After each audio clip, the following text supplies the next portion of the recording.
Ese wabasha gutandukanya umurongo wo muri Bibiliya ndetse n'imvugo isanzwe cyangwa se interuro isanzwe? Ngiye kubaha interuro eshatu. Imwe muri zo ziraba ari imirongo yo muri Bibiliya, izindi ziraba ari imvugo zisanzwe. Wowe uraza kugenzura umenye se niba uyu murongo ari uwo muri Bibiliya cyangwa se ari umurongo cyangwa se ari imvugo isanzwe. Twagiye. Interuro ya mbere.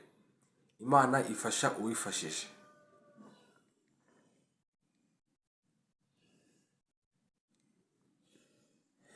Niba uvuze ko ari umurongo wo muri Bibiliya wabyishe, ntago iyi mvugo ari umurongo wo muri Bibiliya, kuko n'ubundi Imana yerekana ijambo ryerekana ko Imana ifasha abatishoboye.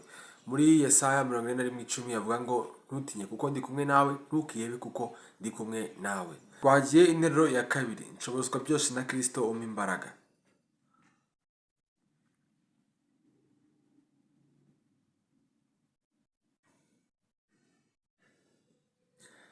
Yego, uyu murongo uba muri Bibiliya mu Bafilipi 4:13, aho Imana itubwira ko dushobozwa byose nayo iba yaduhaye imbaraga zo kugira ngo tugire ibyo dukora.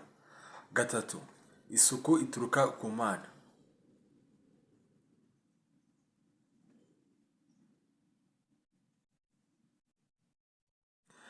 Oya, iyo nayo ntago ari umurongo wo muri Bibiliya, ni imvugo abantu bishyiriyeho.